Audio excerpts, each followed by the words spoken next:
여러분의 회사 또는 여러분이 갑작스러운 압수수색을 받는다면 변호사와 주고받은 이메일이나 자료들도 모두 수사기관에 넘겨야 할까요? 지금까지 우리나라에는 이를 거부할 수 있는 명확한 법적 권리가 없었습니다. 2016년 1월 29일 마침내 이를 거부할 수 있는 권리가 법으로 보장되었습니다. 안녕하세요. 저는 대륙아주 형사 컴플라이언스 팀 홍기영 변호사입니다. 오늘은 2017년 2월 20일 시행될 변호사와 의뢰인 간의 비밀유지권의 구체적인 의미와 대응 방향에 대해서 설명드리겠습니다.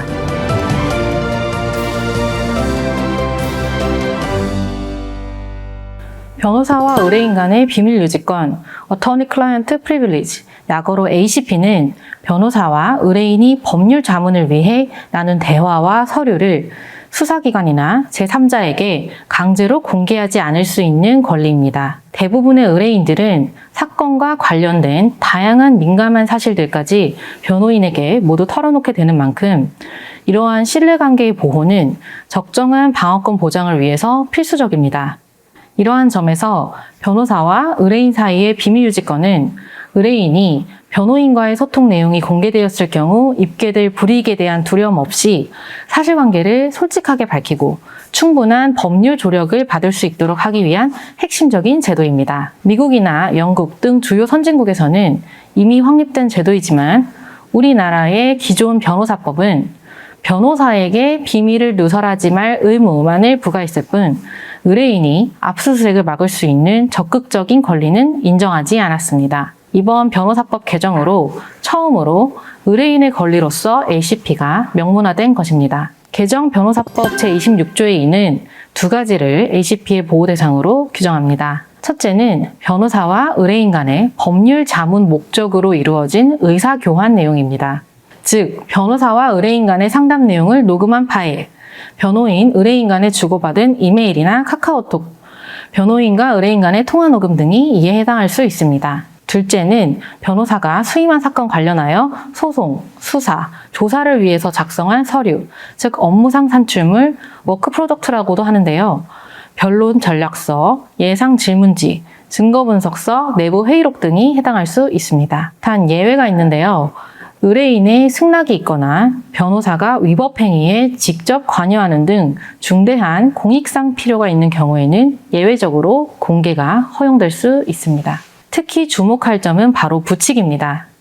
법이 시행되는 2017년 2월 20일 이전에 이루어진 의사교환과 업무상 산출물에도 이 규정이 소급하여 적용됩니다. 따라서 법 시행 이후에 압수수색이 이루어지더라도 법 시행 이전에 이미 이루어진 의사교환 내용이나 자료 등에 대해서도 압수를 거부할 수 있습니다. 대법원도 개정 변호사법 시행 이전임에도 불구하고 헌법에서 보장하고 있는 변호인의 조력을 받을 권리를 근거로 하여 실질적으로 ACP를 인정하는 판례들을 잇따라 선고하고 있습니다. 대법원은 변호인과 사이의 통화 녹음을 근거로 피고인이 직접 자신의 범행을 자백한 경우라도 해당 자백 진술은 증거로 사용할 수 없다고 판단했습니다.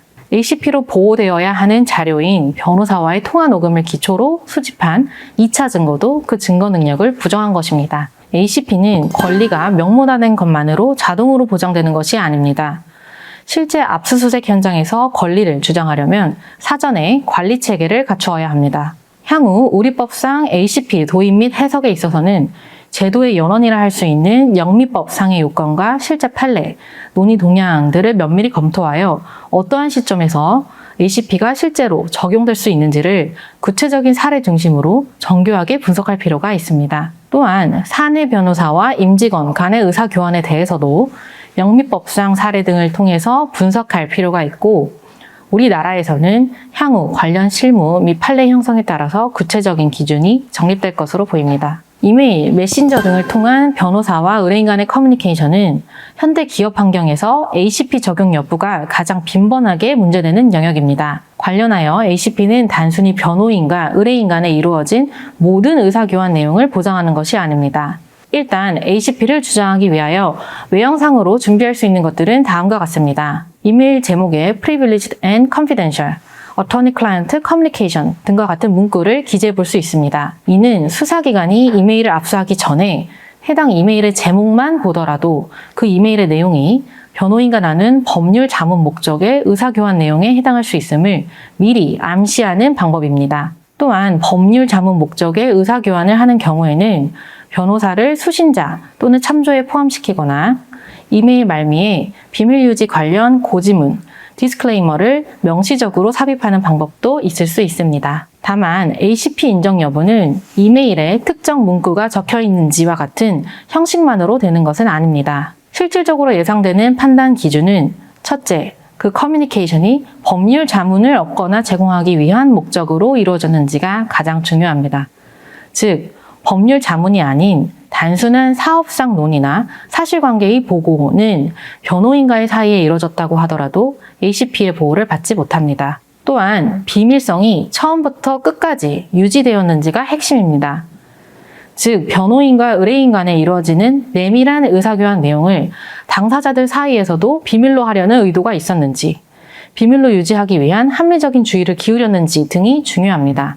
요새 많이들 사용하시는 챗GPT, 제미나이 등 AI에 변호사와의 의사소통 내용을 그대로 입력하거나 자신의 친구나 제3자, 지인들에게 그대로 공유하는 등의 행위는 비밀성을 스스로 포기하였다고 판단할 가능성이 매우 높습니다. 실제로 미국은 의뢰인이 친구, 가족, 제3자 등에게 변호사와의 이메일을 전달하는 행위들을 매우 엄격하게 보고 있으며 실수를 하였다고 하더라도 신속한 조치가 없으면 권리를 포기한 것으로 인정하는 추세입니다. 또한 압수수색에 대비하여 ACP 대상 자료들을 체계적으로 관리할 필요가 있습니다.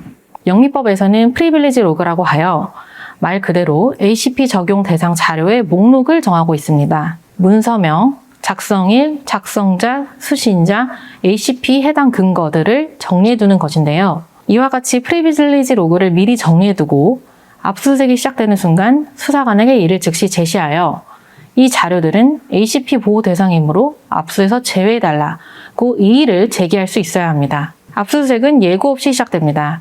현장에서 처음으로 ACP 해당 자료들을 찾아서 주장하려 하면 이미 늦습니다. 그래서 프리빌리지 로그와 함께 현장 대응 매뉴얼을 미리 갖춰두는 것이 중요합니다. ACP 도입으로 인한 판례 및 실무 축적 과정에서 ACP의 인정 범위와 판단 기준이 지속적으로 구체화될 것입니다. 그러나 결국 ACP는 일정한 요건 하에서 제한적으로 인정되는 방향으로 발전될 가능성이 높습니다. 요건을 충족하지 못하는 자료까지 무리하게 ACP를 주장하면 법원이 ACP 자체를 부정하는 결과로 이어질 수 있으므로 반드시 전략적으로 선별하여 운용해야 합니다. 향후 입법화 이후에 실제 사례, 실무에서 주로 문제되는 부분 등은 추후 다루도록 하겠습니다. 법 시행 이전이지만 ACP를 효과적으로 보장받을 수 있도록 미리 대비하시기를 바랍니다. 리포트 마치겠습니다. 감사합니다.